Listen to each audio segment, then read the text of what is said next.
Already కొంచెం తీసుకున్నాను. But తన సక్సెస్, తను ఎలాంటి సినిమాలు తీసుకుంటుంది, తన సెన్సిబిలిటీస్ అన్నిటి మీద నాకు చాలా చాలా ఒక యూనో ఒక రెస్పెక్ట్ ఉంది నాకు. తను ఎలాంటి సినిమాలు తీయాలనుకుంటుంది, ఎంతమందికి ఆపర్చునిటీ ఇవ్వాలి, ఒక టాలెంట్ని గుర్తించి పట్టుకోవడం కూడా చాలా పెద్ద టాలెంట్.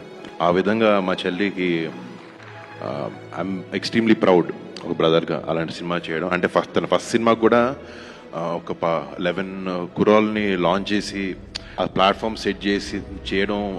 చాలామంది ప్రొడ్యూసర్లు ముందుకు రాకపోవచ్చు, బట్ ఒక కొత్త సినిమా తీయాలి, ఒక మంచి సినిమా తీయాలన్న ప్యాషన్ అన్నిటితో పాటు కొంచెం నిజంగా చాలా గట్స్ కూడా ఉన్నాయి తనకి. అండ్ బట్ తను ఆ సినిమా హిట్ చేసిన తర్వాత ఇప్పుడు మళ్ళీ రాకాసాను ఇంకో సినిమాతో వస్తుంది.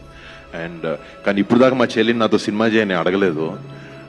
తను కూడా అన్న నాతో సినిమా చేయని అడగలే. బట్ ఈ స్క్రిప్ట్ అలా వచ్చి మా మధ్యన పడి ఇట్లా యూనో ఈ కాంబినేషన్ని సెట్ చేసి అలా చేసింది. యా, నిహార్ గారు.